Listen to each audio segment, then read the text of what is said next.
Yo, this is James Nice Out Tony, the one and only. You are tuning into Philly Fight World. You see me? Bam!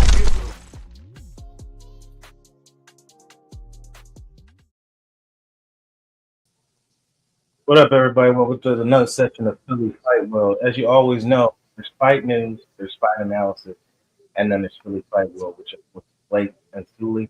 And we're here. You see the title, Blueprint of a Trainer. We're here with Mark Robertson. Going to talk training, going to talk strategy. We're going to talk a whole bunch of fun stuff, because we always do that here. We try to get different aspects of boxing, things you may not talk about, things that people don't know.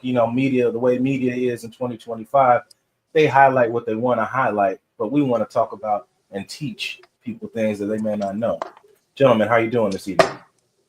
Good, Great, good, man. man. Good to see you, Yeah. Blake. Good to see you, Mark. As Always, always. always.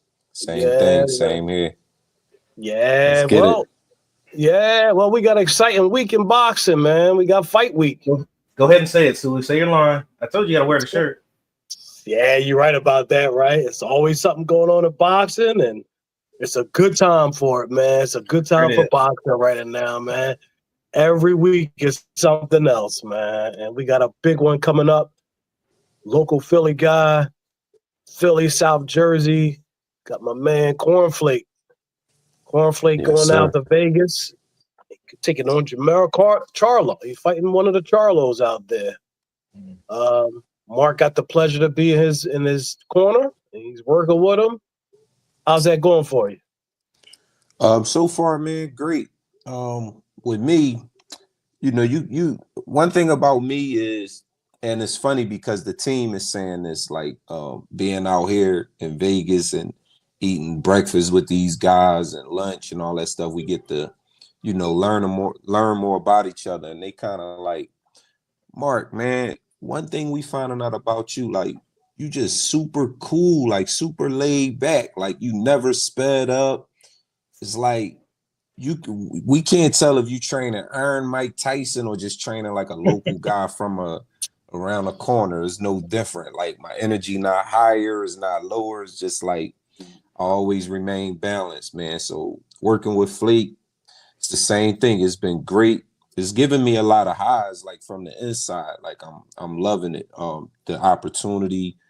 But I feel like I earned it also, being a trainer for over 26, 27 years. Started as a really young trainer, but to be in these positions and get these type of fights, I feel like I'm well prepared for it, and really can't wait, man. It's been great working with Flake. His IQ is high. I'm learning some things about him. He's very crafty. You don't have 45 pro fights and fight some decent level guys, and not have those things. So he has a lot of experience and a lot of tricks. So I told him it don't matter unless it works on May 31st. When that bell ring and you under them lights, that's when it counts. Yeah, definitely, Let's, definitely. let's, let's see. Well, You want to go yeah, I'm first? sure. I'm sure.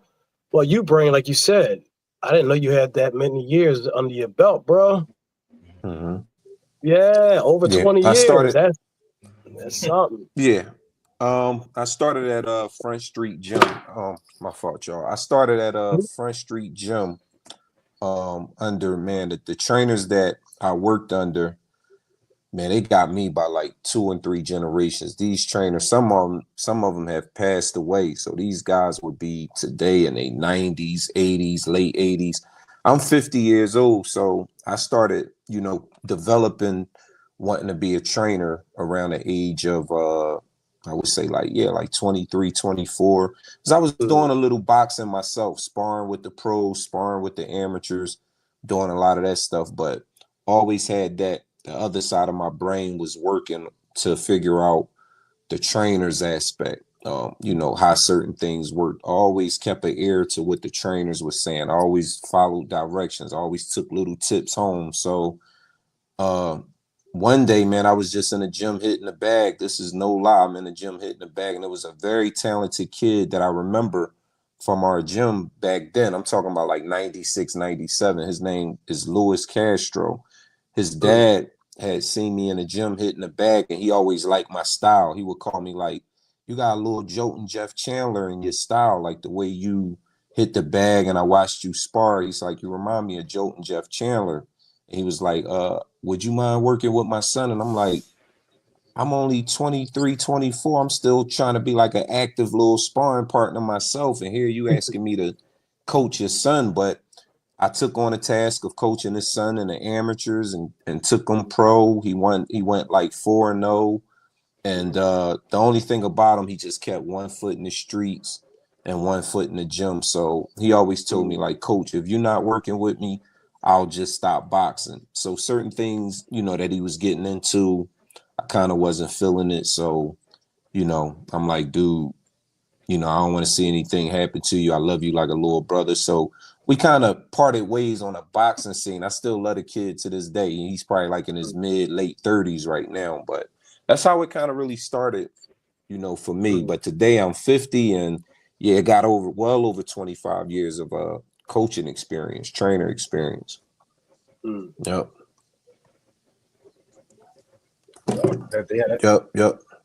Yeah, that's cool. It's kind of that was kind of what I was going to ask him about, the little history of boxing and stuff like that. But so like Sooly tells me about you're really like in the analytics and the looking at everything and all that. Tell me about when you prepare for a fight. We'll talk about Flake's fight and all that coming out. I just want to talk about, what do you look at when you're talking about, like, as far as the training aspect and like going into camp. We try to teach our viewers and people that don't know boxing real well, besides they're two guys that hit each other. There's more into it. Tell us the stuff that you look at to prepare for fights. Like, what are things that you look in your opponent? What are things that you might look for? Telltale signs. I'm a football guy. I played football for years. And like I said, they're different, but they're one and the same. Like I said, we had things we called showcases before games.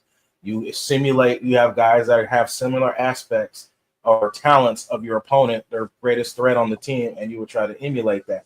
Boxing is the same thing. Like you just said, you find people who you spar against who have same quality, same abilities of who you're going against. Can you tell us about that aspect of it? Yeah, I think you kind of covered it. Like, it's funny you say that because that came up today. When you're trying to go over game plans, like how you want to beat or approach a fight, and you might go into a fight and you quickly notice, well, do my guy have the punching power or does the opponent have the punching power? Does my guy have the speed or does the opponent have the speed advantage?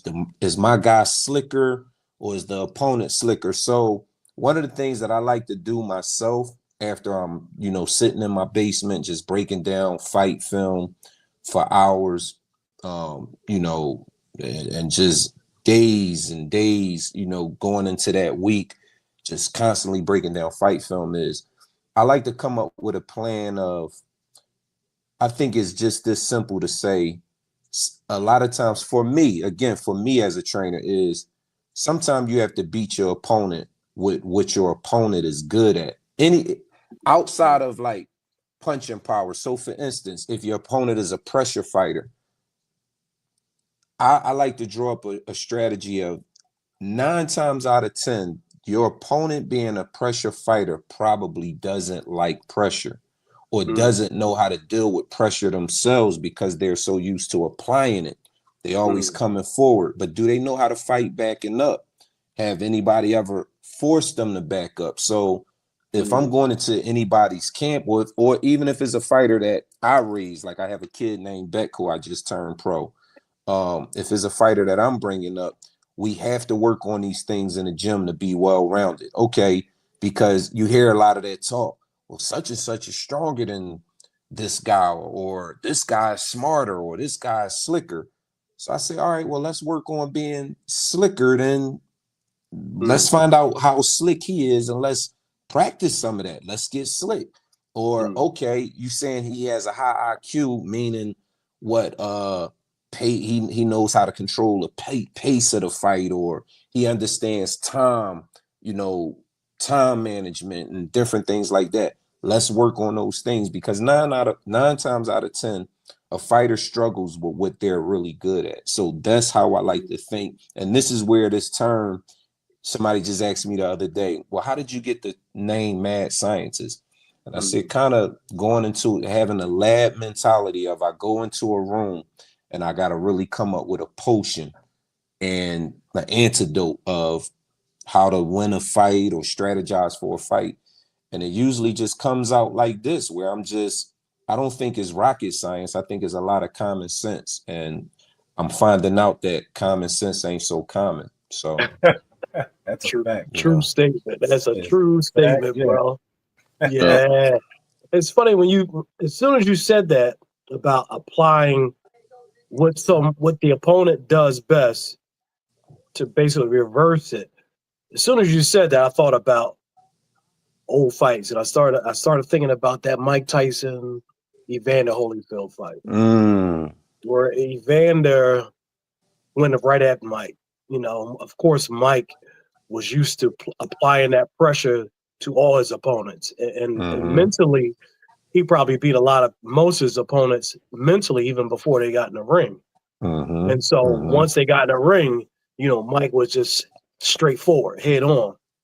And then you reverse that, and you know, you get someone with that experience like Evander, and he came in there and he went straight at Mike. And Mike it seemed like he didn't recover. You know, as soon as that first round started, Evander went right at him. And of course, Mike wasn't used to going backwards, you know? And so, so that I immediately thought about that, and I immediately thought about the Crawford Spence fight. Most recently, this Crawford Spence fight. Same thing. Spence, his game plan, come forward.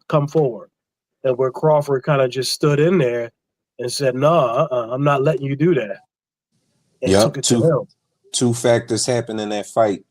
Earl Spence is known to have a very violent type jab that he just keeps pushing that jab, and is backing you up or is controlling you.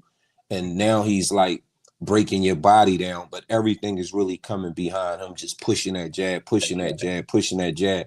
And what I realized was Bud downloaded that information, and it's kind of like he let Spence, you know, utilize throwing that jab, but it's like immediately, soon as you saw Bud return his jab, you knew right away, like, oh my God, like his jab looks stiffer. It looks just as dominant, just as violent. And then it was another point where Earl is very physical with his body also, like he'll manhandle you and muscle you. And there was a time that they got in a clinch very early in the fight, and I saw Bud take Spence and like throw him off, like, nah, like get off me, like let's fight. Like, what you leaning on me for? It's like you trying to rest. Like, no. I said, oh, this fight is over. That's it.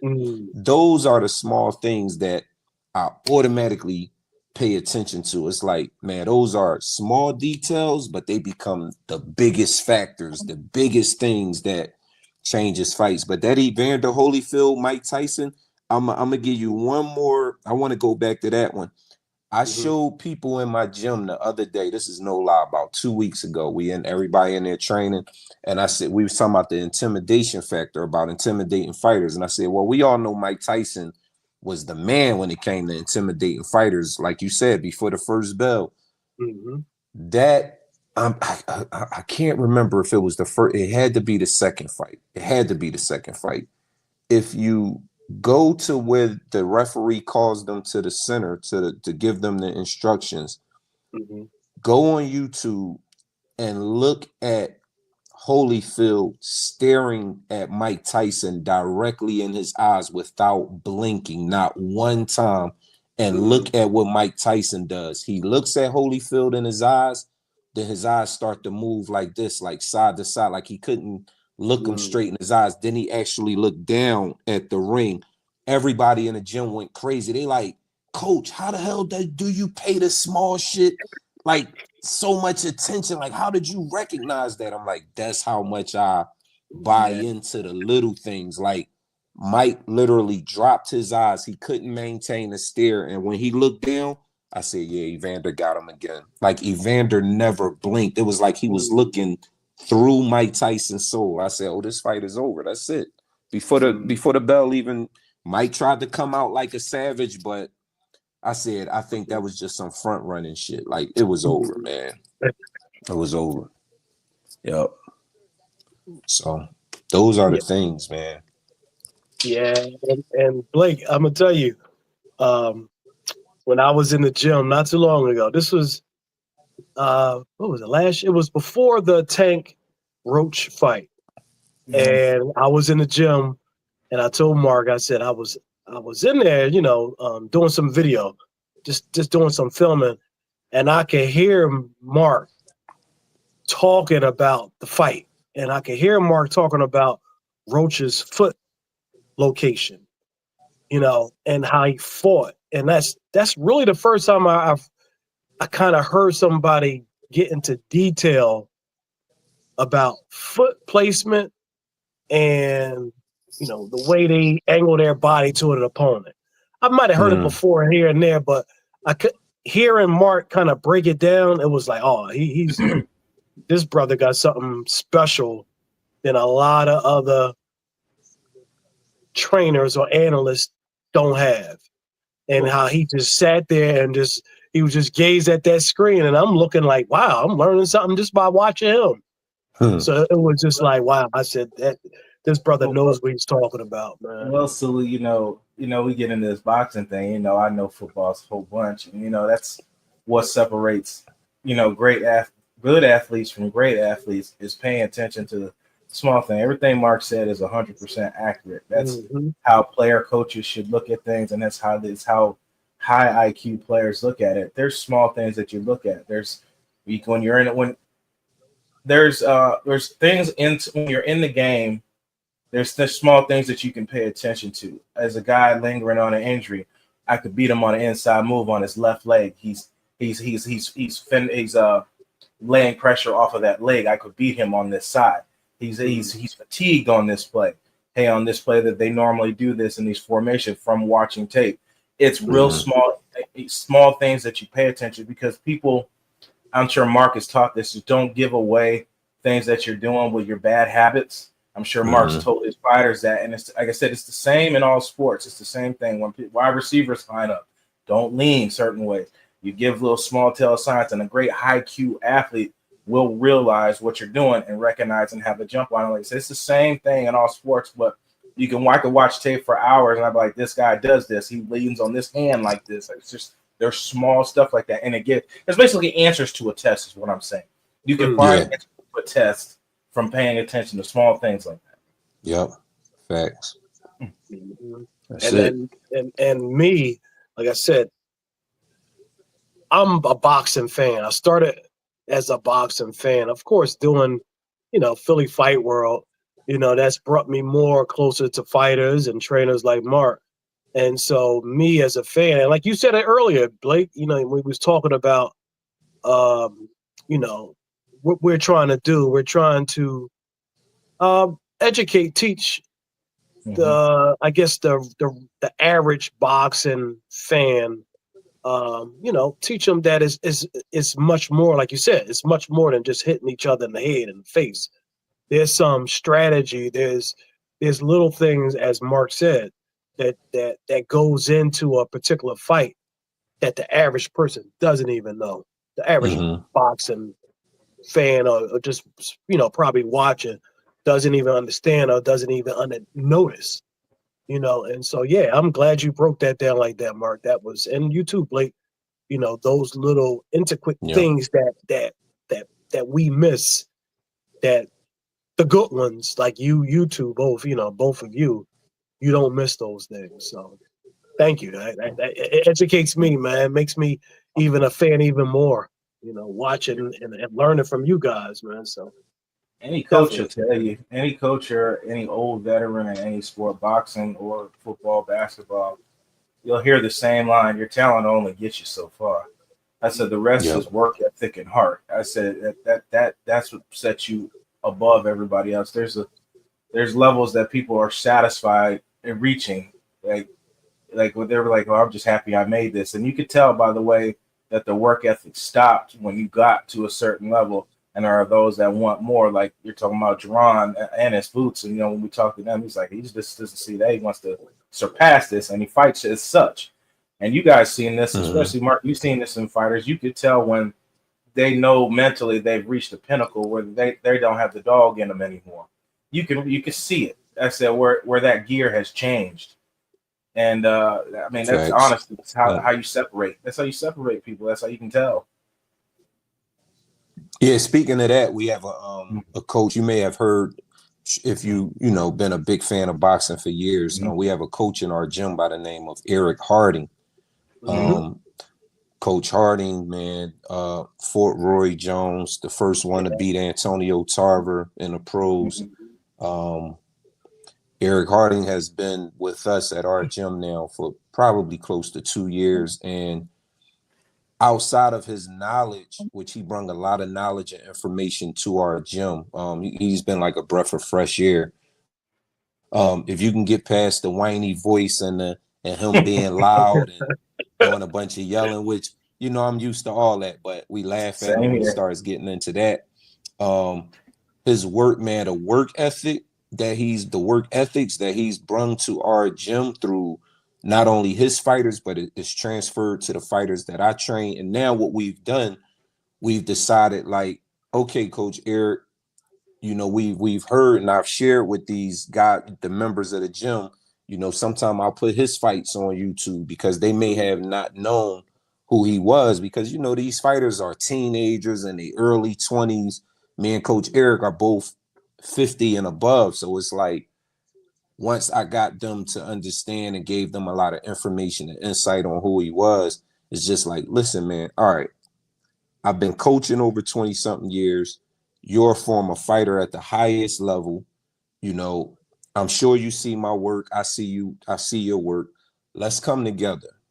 Like, instead of you saying I did this, that, and the third with this group, and Mark, you did that and the third with this group, let's join forces and put it all together. And ever since we've done that, man, we're really creating some beast out of this particular gym, Team Chaos Boxing Gym. And but I can honestly say he's brought the work ethic like crazy, man. It's pushed my fighters to another level. His fighters has went to another level, and now we join forces, man. And it's like a scary thing, but he understands it because he was a fighter at the highest level. So you can't get over on trying to do sit-ups, then rest for 3 or 4 seconds or 8 seconds, or try to hold the conversation because he asked you to do 800 sit-ups. Can you imagine doing 800 sit-ups in one session, like in one training session? This is no lie. Like, I'm telling my guys, hey, Coach Mark, how many sit-ups we got to do? Oh, do 75 and we out of here. This man is saying do 800. He's taking everything to like just a ridiculous level, man. But I respect the hell out of him. I love it. We keep in touch. He has our female fighter. He's the head trainer of a female named Chanel Butler. I'm the assistant coach with her. He took her to Connecticut, and she's in the Katie Teller training camp for the Amanda Serrano fight. Nice.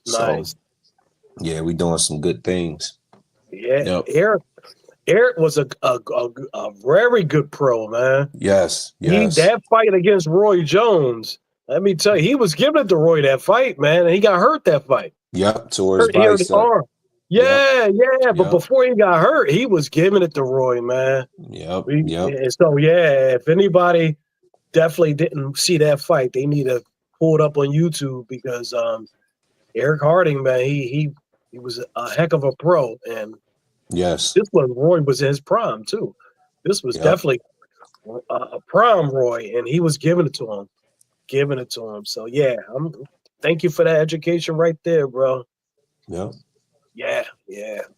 They I'm gonna tell you too. Going back to your gym, I visited Team Chaos gym, the Chaos gym, plenty of times, and I see the work that's being put in over there.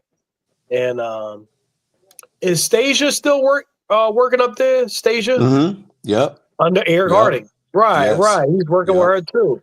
Yep. And so you got a lot of the TCL league fighters that's in that Fighters. gym. So yeah. Exactly. So a lot of fighters from the Philadelphia Smoke team goes there. So Yep. and train out of Yep. that gym. So They more so yeah, train like during the day. It's almost like two different sections. Like they'll train anywhere between 11 a.m. or 12 noon to about 2-3 o'clock, and then we come in as like the evening crew. We call ourselves like the 6 o'clock crew. We'll come in around 6:15, and then it's like me and Eric's fighters, you know, Beck and my kid Alejandro, Dior, Stacia, Chanel is Chris, Dennis, you know, it's just a lot of another kid I always call him a kid, a young man. He's like 29, 30 years old, which he should be pro by now too. She's been with me for a long time. I don't know if it's like a mental blockage there with him. I call him like a little Holyfield. This young man is naturally put together. Like he doesn't have to train for about 4 or 5 months, and he'll come back to the gym because he does a lot of home workouts. Like everything is still together. Great arms, great shoulder, chest, abs. It's like he's a natural workout freak, but it's like he won't stay consistently in the gym. It's like as soon as you say, shit, it's time to go pro, you're 30 years old, let's make the move. It's almost like he kind of questions himself. And I think he'll do great, especially in the beginning parts of like, you know, turning pro. And I tell people this all the time. This is what I think hurts fighters between the amateurs and the pros. They watch so much high level fights that like they watch the Shakurs, the Tank Davises, the Devins, the Lomachinkos, that they think when they turn pro, they're going to be fighting that caliber. I really believe that. Like I think something scares them into thinking like, well, my pro debut, I'm gonna be fighting a guy that looks like Lomachenko or Devin Haney. And it's like, that's the furthest thing from the truth. Like, you know, if your trainer knows what the hell he's doing, he's going to build you, you know, put you in fights that you should be able to win, you know, in the beginning. But I think these guys get too caught up in only watching. And I understand that, you know, they only wait for the big fights to come on TV, which me, myself, I'll go on YouTube and find a guy that's 4-8 and watch that fight because I'm trying to just pick up on my guy. Like when, you know, he turns pro or the Joseph Browns of the world, you know, I'm trying to figure it all out. Like, so every level counts to me. Like I got to watch everything. Gotcha. Let me ask you a quick question. If let's say you have a young fighter that comes to you, talented, very talented. Let's say he's young. Let's say 15, 16, well, let's say 16, 17 years old. How long do you think a fighter, a young fighter, should stay in the amateurs? Is there just a feel, a look that you say, okay, you're ready for the pros? Or do you let a fighter get 20, 30 amateur fights in them? Is there a rhyme or reason, or is it just you just go off of what you feel, or do you have a certain number where you want to get a particular amount of amateur fights? Again, for me personally, my opinion is how I would do it is just go off of what I see, like how I feel. To speak upon that, I have the 14-year-old kid that I'm talking about. He's from Uzbekistan. His name is Dior. He's 14. He weighs like right now like 178. He's a big kid. He competes at like 176, walks around like 180 or whatever. He has 3 amateur fights. I take this kid ever since I started training him. I didn't train him for his first 2. No, I didn't train him for his first 3 amateur. Now he has 4 amateur fights. So I didn't train him for his first 3 amateur fights. The first fight I put this kid in was against the national champion in his weight category. The national champion kid has well over 20 plus amateur fights. And again, he's the current 2024-2025 reigning national silver gloves champion. His name is Mark Honeyhands Jackson. He has some YouTube stuff posted up. I put Dior right in with him in a regular show fight. And if you was there, you would have saw that this fight was a barn burner. I'm talking to certain people because they're not watching Dior train or spar. So when I'm posting stuff about who he's fighting, I'm getting hit backs of, Mark, you know, you're an exceptional coach, you're a good coach, but you don't think that's a little too soon? Your kid only got about, how many fights does your kid even have 10 fights yet? And I'm just sitting there like, man, some of y'all just don't get it. Like, what works for some don't work for others. Maybe if y'all don't follow that blueprint, that's okay. If y'all want to take baby steps, there's nothing wrong with that. You just have to know what fighters to do that with. I knew right off the bat when I met this kid. How I got to train this kid was I took my kids to spar him at his gym. His dad saw the way that I was coaching my kids and the things I was saying to my kids in the corner. He approached me after the sparring and was like, Coach, you know, if I can get my son to your gym, would you mind training him? I said, well, the first thing you got to do is talk to his current coach and make sure it's okay with them. So that process took like 3 or 4, weeks to get done for him to train. But I knew right away that my kid was ready for that type of smoke. We lost like a close decision, but I didn't even care about the win or loss. I just knew it was time to step up.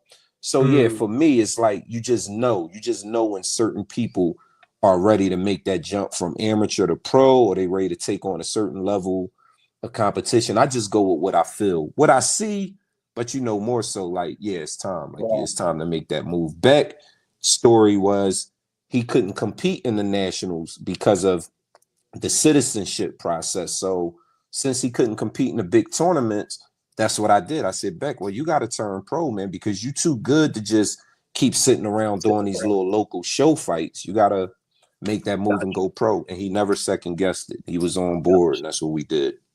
Gotcha. Yep. That reminds me of a conversation I had with Dennis Thompson, DJ. Yeah. DJ's father. And he was talking about DJ. He had DJs in the amateur, in the amateurs early on. And he made a statement that stuck with me. He said, I didn't even care about the wins and losses. He said, I just wanted DJ to get in there and show off this pro style and not this amateur style that the amateurs was used to doing. He says, I wanted him to, just get some work in and work on that pro style. So yeah, I can see that echoing what you said, that once you get a feel for a fighter and you know what he has, then you like you said, you just go with it. You go with it, man, because you said, you don't want to be an amateur so too long. Right. Especially if you're good enough not to be an amateur, Yeah, you start developing certain habits. Speaking of DJ to me, I'm glad you brought up his name.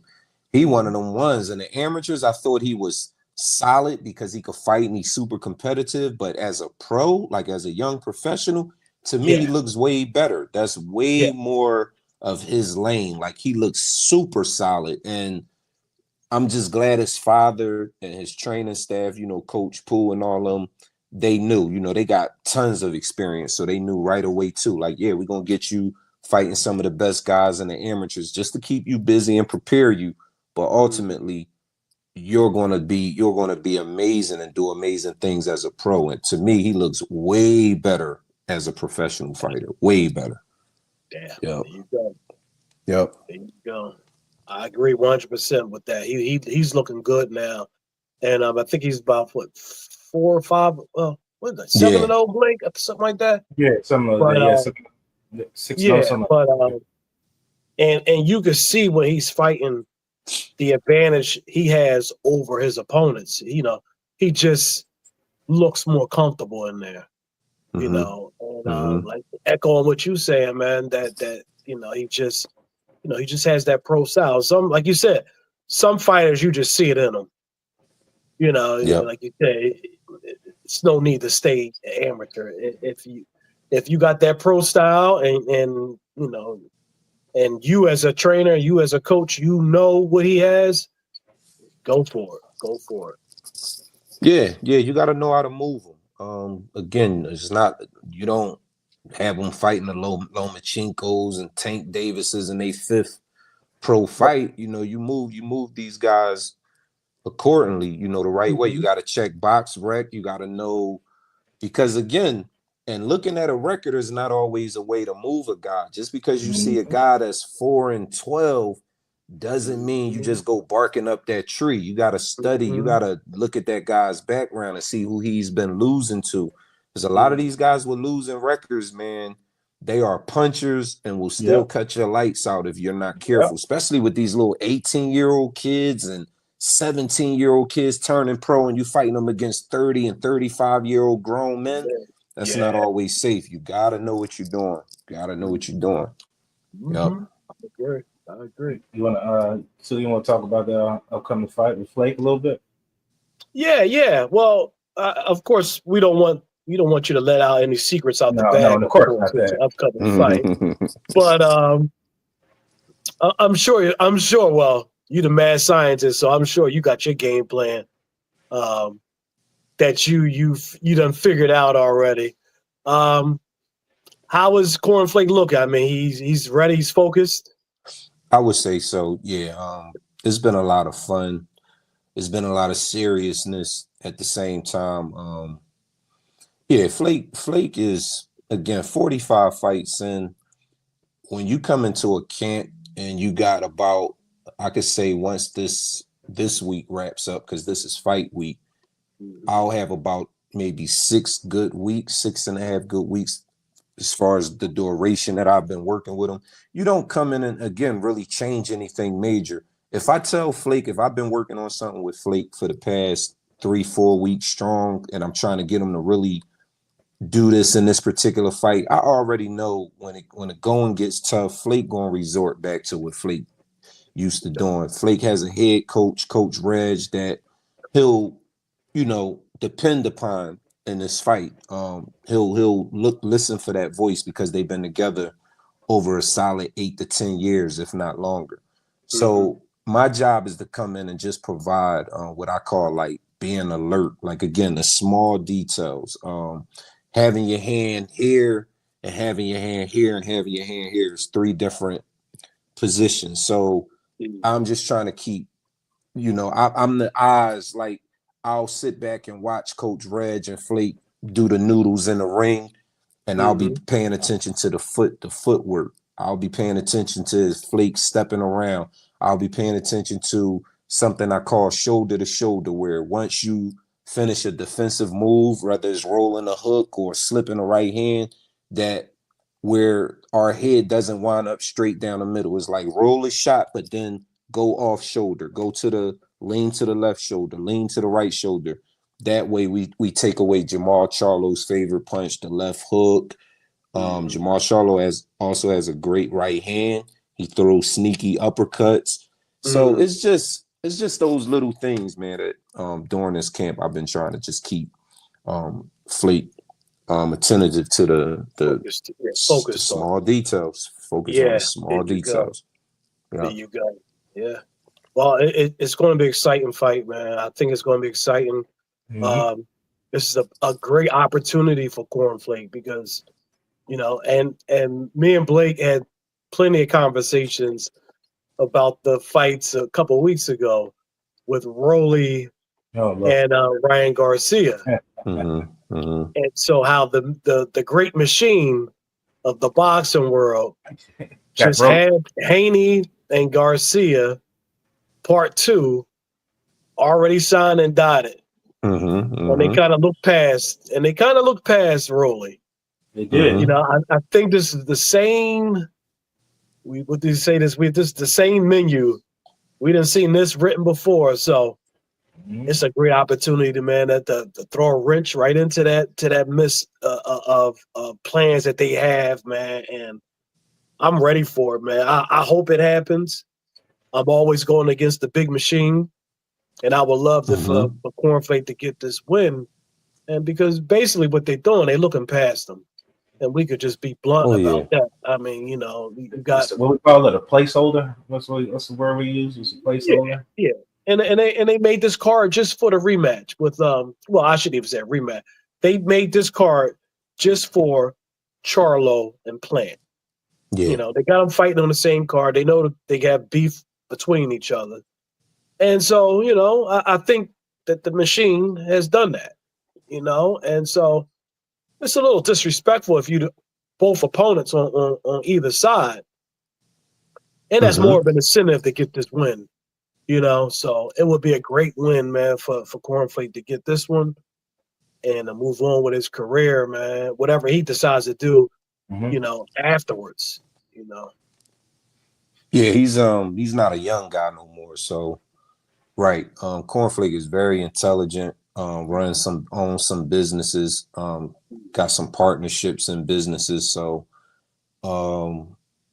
yeah, after this performance, after this win, yeah, he has a lot of decisions. He has a big decision to make. Does he keep it going or ride into the sunset? Does ride he into the just sunset, retire? right?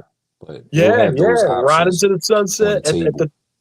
ride into the sunset at the top. That would be a way to go out, man. So whatever his plans is, man, it's more power to him. I'm happy for him either way, man. Like you say, he's come a long way. He's been in some wars. He's seen a lot. So I'm happy that he's finally getting this opportunity again on the big stage, man. So, hopefully it just keeps going, man. Like I said, it should be a great fight, man. Another good week of boxing, like always, Blake. Boxing is continuing to keep us active and keep us watching and keep us talking. I mean, yeah, it's like you always say, it's a great time for boxing. I know we probably got a call. That's probably why it jumped out. But he'll jump back in a minute. There he is. Yeah. But yeah, it's a great time for it's a great time for boxing, man. You say that line over and over because it is. Yeah. And speaking of great time, I know we picked Mark's head a bunch. Let's ask him the fun questions, Sooly. Let's ask him the fun ones. I'm gonna go straight for the neck. Who you got, Crawford or Canelo? Man. Yeah, I'm waiting to hear this one, man. Yeah, I'm going right for the neck. This might sway my pick right here. Let me hear this one, man. You always say that you swaying. Yeah, I'm swaying, man. I feel like I had to learn a lot from that Errol Spence Bud Crawford fight because I picked Errol Spence in that fight. I had to learn a lot from, just giving predictions because again, everything is laid out on the table. Like, when you fighting at that level, is everything. Anything can happen in these type of fights. I've envisioned it. I see Bud. Both fighters like tend to come out and kind of set like a slow pace, like again, like downloading information. We know Bud is a master at doing things like that, like seeing what the opponent does first and kind of letting them dictate for a little bit before he start counter punching and picking the holes, like seeing the holes. But we talking about Canelo, like you can't just, especially being what we deem the smaller guy, like Canelo been sitting at 68 for a minute. Bud's best years was 40 and 47. He only had one fight at 54. So to jump up two more weights is like, I don't care. I keep hearing people say, oh, Bud walking around at 190 and that's all fine and dandy. But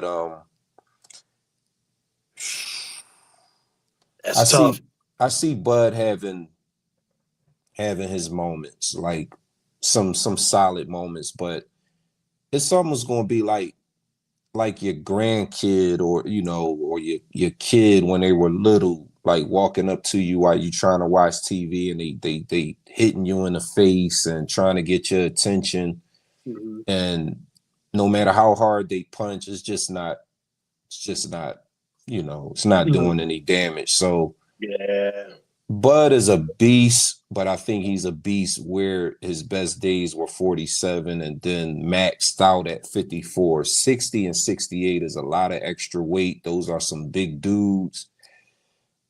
If Bud can't hurt Canelo in the first like 6-7 rounds to really get Canelo respect and keep and back him off, then it's just going to be kind of like, in my opinion, just a walk down assault. It's just going to be a walk down. So I got to say, like, Canelo later round stoppage. That's hard to see Bud getting stopped, but not impossible, because again, if Bud can't back off Canelo, I think Canelo walks him down, the body shots, just punching him, just hitting him on the arms, anywhere he can hit him at.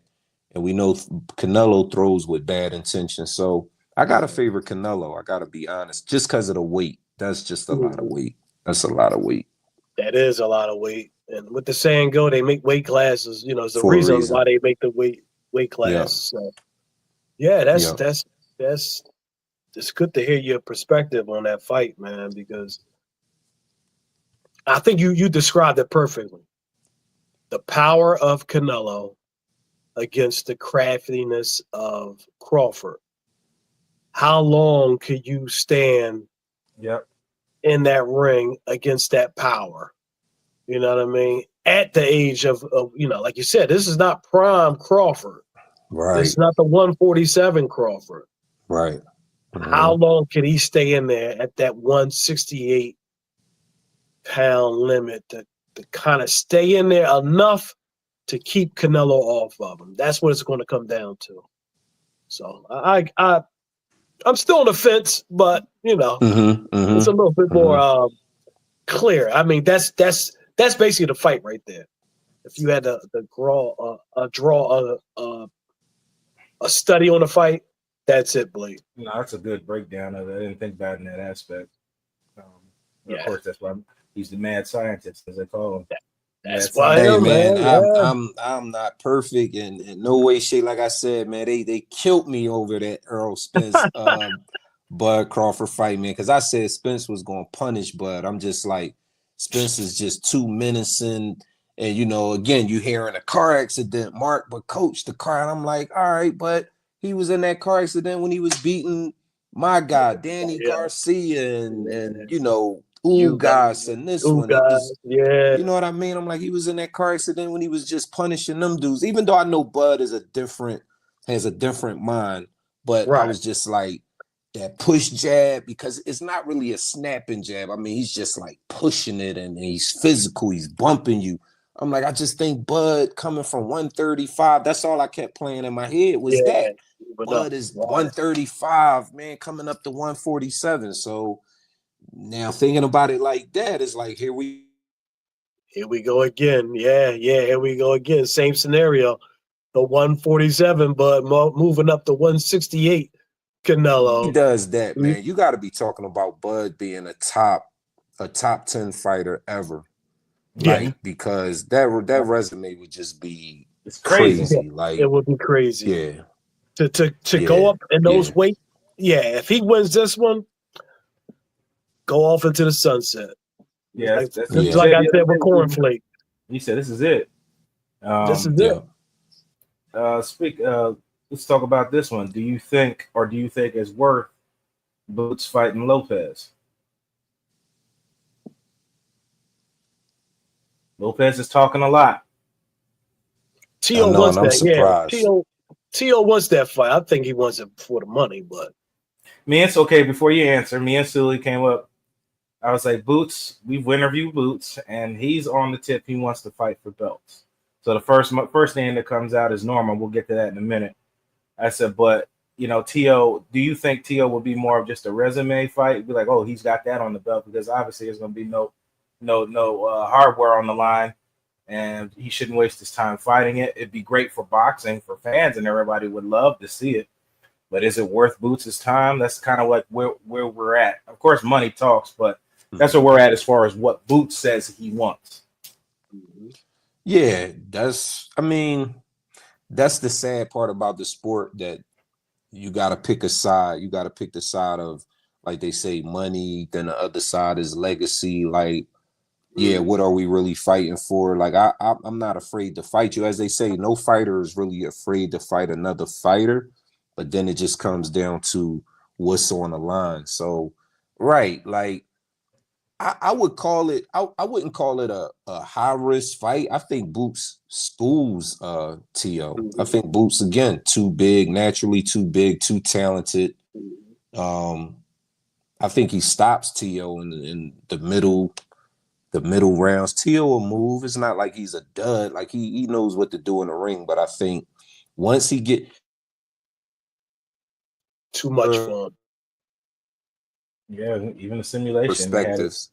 It's like when this happened when we went to the first press conference for this fight card that's getting ready to happen this weekend. Sometimes you can go on these Zoom calls and you seeing guys that you might not never met. You got to fight these guys or face these guys, but you may have never really seen these guys face to face, like up close. So you might think in your head, well, damn, this guy might be bigger than me. He might be muscular, or he looks this way when I'm watching him on TV. But one of the first things I noticed when we got to the press conference in LA is I looked at three guys. I got to see, obviously, I've been seeing Flake up close personally. I got to see Jamal Charlo up close. And then I got to see Caleb Plant up close. I was just doing an interview with Mill City earlier on his podcast, and he was asking me like the similarities or the differences. I said, dude, once again, this is why they had breaking up the weight classes, I'm guessing, of course. Looks like a guy moving up to 168. Jamal Charlo looks like a guy moving up to 168. Caleb Plant looks like he's been at 168 forever. This dude's shoulders and back and legs, I couldn't believe Caleb Plant was that big. I'm looking at this guy like, damn, like he's going to be a problem for anybody. And you could just tell he looks like the guy in the room, like, yeah, I'm the big dog in here. Like Charlo, y'all Lions only, but you coming from 54 and 160, and you haven't really been super active. I've been here at 168, and I fought Benavidez. I faced Canelo. I've been in there with McCumbee. Like, I've been sitting here, and he looks like it. So I just think, like, sometimes that's the biggest thing, man. Like, some of these dudes are just, like, so physically imposing. Caleb Plant looked like a total, like, just monster. So, those little things play a factor, too, man. When you see guys face to face, and it gives you, like, oh, damn, like, sorry for talking all that. I was talking when we was on the Zoom call because, I didn't know you look like that. Like, that was Caleb to me. So that was just keeping it real. So, wow, that's interesting. Yeah, that's interesting. I never even thought about that. Yeah. So he was the bigger one out of the three, huh? Wow. And that's because now I see why maybe Charlo didn't swing back, when Caleb when they smacked. They took that swing at him. Man, that's a big dude, man. Seriously. And that goes to what you were saying about Crawford, how him moving up. It's like, all right, you're not naturally a 168 pounder. Super, what they call it, super middleweight, whatever super they call middle. it. Yep. And you got Canelo, who's been there, That's a difference. Yeah, that's a difference. Who's been there for the last 10 years. Yeah. It's a difference, man. Your body just naturally that, you don't have to put the weight on. Your body natural that weight. Mm-hmm. Yeah. It's a big, that's a big difference, man. So that's interesting. That's very interesting. That is a different aspect, and that's why we love it. That's why they call you the mad scientist, man. Mad scientist. So we got to ask this one: does Manny Pac-Man Pacquiao have a chance against Barrios at the age of 46, knowing that the only other fighter at that age that has won a title is none other than the late George Foreman at 42 and 46? Does he have a chance? No. There's no analysis on that one.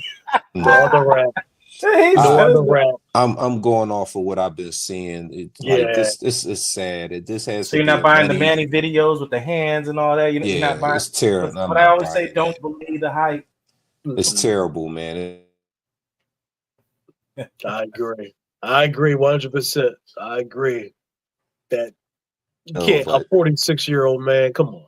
yeah, this is sad to see him happen to do this. Like, it's great for it puts him back on our minds, you know, to continue to talk about his legacy and the great things he's done. But man, come on, like, nah, burials, and I'm hoping for it. Like, everything in me is just hoping that the business is just straight up and this is a real fight, because if it is, Barrios needs to prepare. He needs to prepare for the best Manny, but he's not going to get that. Like, if he just boxes and sit back and just be himself, yeah, I see him stopping. Like, Pac, yeah, I mean, what are you going to do, man? Your conditioning is that's going to be a concern in this fight. Like, 4 years you're old. 46 years old. Yeah, and you used to bouncing and moving and a rhythm and being awkward and jumping all over the place. I don't see him being able to do that for 12 rounds. And I got Barrios actually stop. Well, Manny maybe just quitting on the stool. I'm dead serious. I think he gets quitting punished. on the stool. I see him just getting punished. Yeah, with a corner like, thank you, Manny. Well, again, wonderful career, but now you're just another name. Yep, you're another name on somebody's resume. And that's the sad part of boxing. You see some great names, Sugar Ray Leonard on like Hector Camacho's resume, and it's like, you don't want to see that. I'm on Terry Norris's, even though these are great fighters in their own right. But when you see these dudes beating Sugar Ray Leonard, and you know, it's like, come on, man. So that's what this is going to be. You know, the first thing I thought about this fight is when De La Hoya fought Floyd. That's the first thing. That's the first thing I thought about. That beat down that happened in that one. That's the first thing I thought about. De La Hoya had no business in that ring with him. At that time in Floyd's career, that's the first thing I thought about. And the outcome was the outcome. So De La Hoya he still had a little juice left. You think so at that time? He still had a little juice left. But I'm gonna tell you, but that it was a perfect example of Mark what you said. That Terry Norris, I remember that fight well, because I was never a big Sugar Ray fan. I was a Marvin Hagler fan, man. So after that loss, Marvin took the hill, man. I was waiting for him to get his, man. And terrible Terry Norris, man. He came through. And like you said, it was sad, man, because, you know, we grew up the Sugar Ray, man. We was used to the fast hands, him moving. And by the time he fought Terry Norris, it was, even though I wasn't a Sugar Ray fan, like I said, I love seeing him lose. But, man, that's rude. Yeah, man. Hagler, I'm a big Hagler. Hagler was my guy, man. Come on, man. Yeah, he was and that dude. I still think he won that fight. But it was just sad to see him go out like that, man. Like, you a legend, and you lose the terrible Terry Norris, man. And that was tough to watch, man. You know, you hate to see guys that you watch growing up, because you know, when back then we were younger. So, you know, we looking up as, you know, as children, really, adolescents, children, teenagers, looking up to these men, these great men. And we see them at one statue in their career, and then you just see them take a beating, man. And it's just like, man, I cried. Listen, I cried when Ali lost to Larry Holmes. And I still can't stand Larry Holmes to this day, man. I can't stand him for what he did to Ali, man. He pounded him in the corner and pounded him and pounded him. And it's just like, you know, but you just hate to see those great ones, you know, when you see them so high on their apex, when they're, you know, the accolades, and then you see them just, you see the rise and the struggling. fall. Struggling, man. And really at that time, they just really fighting for a paycheck, you know, and it's sad, but that's what it comes down to. And you just see a man just get beat, man. That's a horrible scene. I don't care who you are, man. I mean, you know why that happens. It's I'm sure, like you said, paychecks and accolades versus money. Like, I think people get themselves in financial situations where they feel they got to fight these unforeseeable or I'll call them unnecessary fights that they fight, because they got themselves in financial situations. They still have to fight. That's a conversation for another time. But Yep. I think that has a lot to do with it. And like Mark said, it's a shame to see it, but I'm sure that has something to do with it. Yep. Mm-hmm. Yep. Definitely, man. You in the women's boxing at all, Mark? Well, I mean, I follow it because we got a couple in the gym. We got two really good females, Stacia Suttles and Chanel Butler in the gym with us. And now Leanna Cruz is also there holding a training camp there in our gym. So it's been cool to see her in the gym and watch her, train and spar. That's been pretty cool with her team. So yeah, but I don't know a lot of the females. Of course, I remember Clarissa from the amateurs when my son was in the amateurs boxing. He was a little guy, and Clarissa was at that tournament, and she knew who he was, and he didn't know who she was at that time. But now her name is like boom, yeah. So yeah, I follow it. The Amanda Serranos and the Katie. I love Katie Teller. Like I'm a huge fan of Katie Teller's. So I know a decent amount of them. Yeah. Well, that's perfect because that kind of segues into the question I want to ask you. So a lot of shit has been being talked on Twitter. I don't know how much you. So I keep saying Twitter. Was it X now? I don't have an account. Yeah. So yeah, a lot of shit is being talked online between Serrano and Clarissa. Like Serrano keeps taking shots at Clarissa. Serrano keeps taking shots at Clarissa about it's better that fans announce that you're the greatest fighter other than boasting that you're the greatest fighter, and you shouldn't have to tell everybody you're the best. She doesn't mention her name, but we know who she's talking about. So me and Sooly always talk about how exciting would that fight, if it would ever happen. It probably, like Sooly said, probably have to be an expedition because that girl is just too big for Serrano. Clarissa to fight Serrano. I mean, what do you think? Good for boxing? Something exciting? Would you watch it? I mean, what do you think? Oh yeah. I don't know what that catch weight would be like, but Serrano is a dog. We all know what Clarissa can do. I think that stylistically, that's a hell of a fight because Serrano is coming forward. Clarissa, she's gonna bite down and be right there. She ain't gonna do no moving. So if they can make a fair enough catch weight, I mean, obviously Clarissa got to come down or sit. I don't even know what she weighs in at. Like tough. She done got ridiculously fighting it. The Cyborg tried to fight her. I don't know if you saw that. Yeah. Well, they did fight. They sparred. There was a video of that. They were going at it, and they were talking. That's the conversation they had was weight. Cyborg said, she's like, well, I can't go up, and she said, you have more boxing experience. Can't you come down? And Chris was like, look at me. She's like, it's gonna be tough for me to come down and weigh. It's a big girl, you know what I'm saying? No, but exhibition wise, hell yeah, I think that makes a lot of money too. So if that's a weight, if it's a catch weight that could be made, I'm tuning into that, and I'll pay for that. That would be absolutely. Let me tell you that's great. That would be one of the biggest fights in boxing right now. Yeah, you know what I'm saying? Yeah. It's like that was the other thing, Mark. They were arguing about the women's only event. That was what it started it. So Clarissa. Serrano kept, because remember she fought on the Jake Paul card with Tyson when he fought Tyson, and she put out, it was the number one highest rated women's event, and Clarissa was like, how is it the number one event? And so when you're the undercard of a Tyson Jake Paul fight, she said, I had one, and it was the number one. It was 2 million views or something like that. That's where it started, and it's just been going back and forth. I do remember that. Yeah, that's where it started. But that would be the number one event. Well, we'll call that now. That would be the number one women's event. If those two girls, even in the exhibition match, man, the shit talking that would happen, that would just be great for boxing.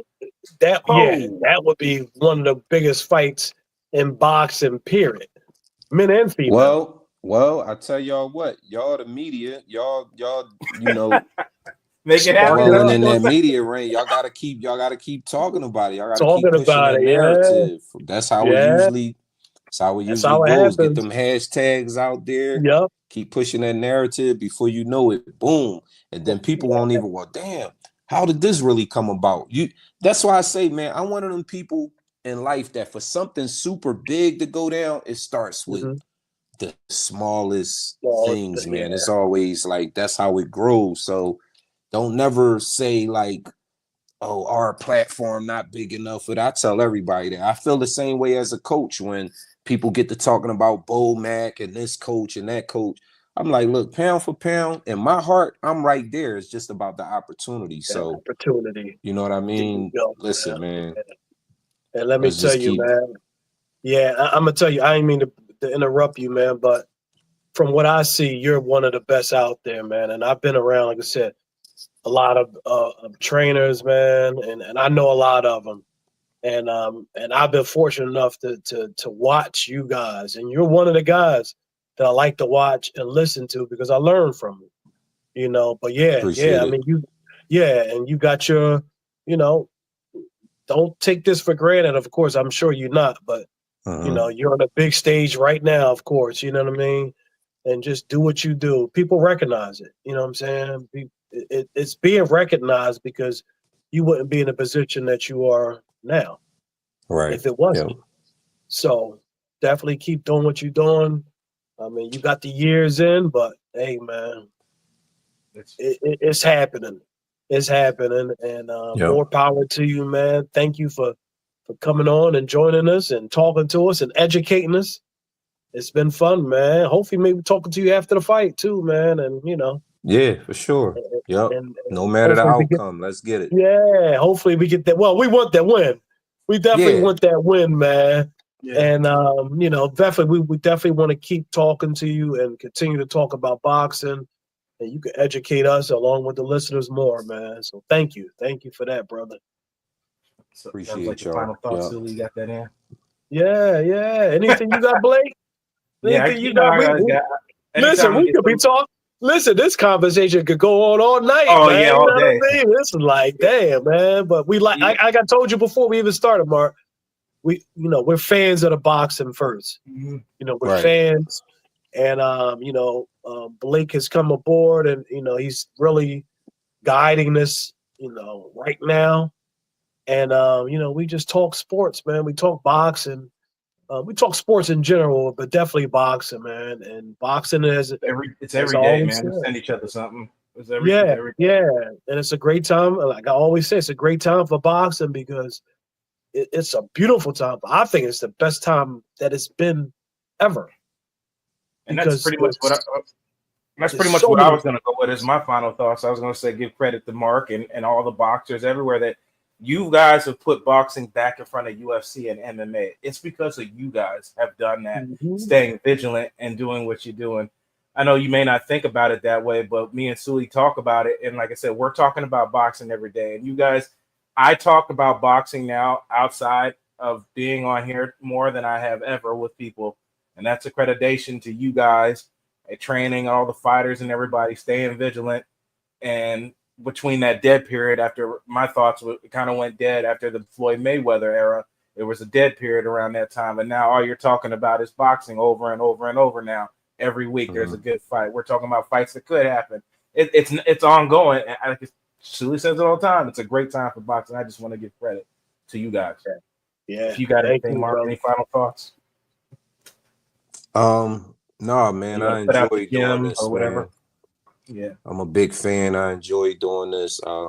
I get educated too. Trust me. Like I feel like that's how you learn. You know, you learn to teach. So ever since I was young, I just knew to kind of keep my mouth closed and pick up information and then, you know, use it when it was necessary. So I'm continuing at 50 years old, man, feeling good.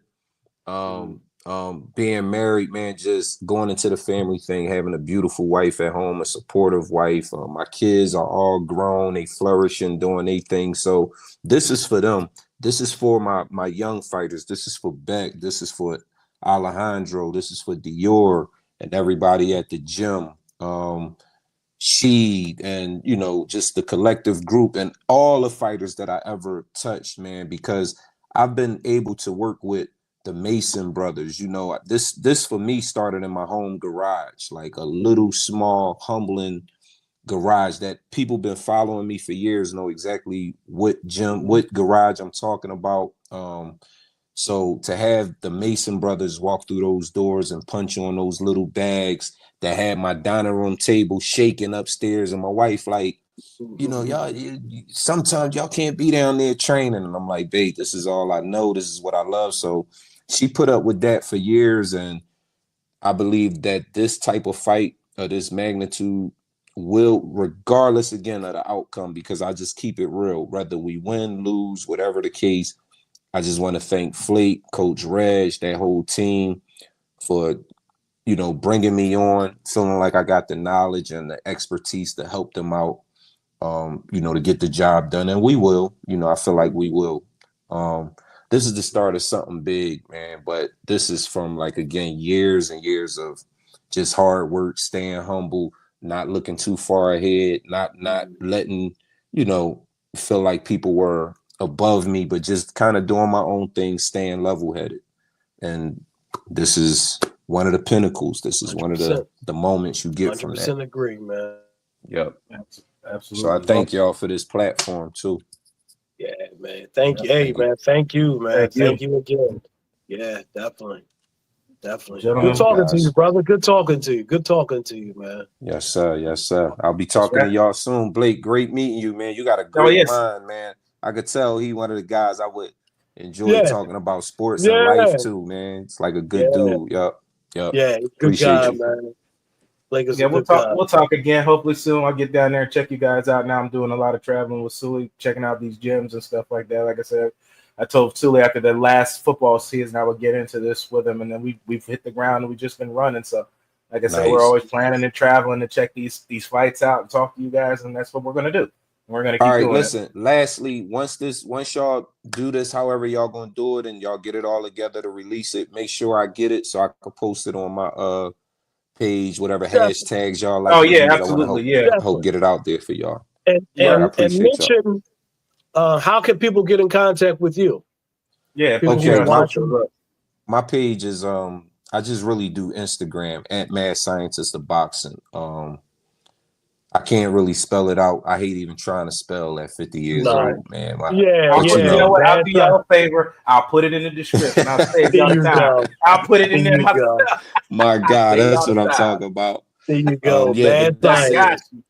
Mad Scientist. Mad Scientist. There you go. Salute y'all. I appreciate y'all, man. Thank you. Salute you, brother. Good talking to you, man. No doubt. It is what I always do. It ain't how hard you hit. It's how hard you get hit. We'll see you guys next time. I'm Blake. That's Sooly. This is Mark. We're out of here. See you guys next time. Peace. Take us home, Tony. Yo, this is James. Lights Out Tony, the one and only. You are tuning into Philly Fight World. You see me?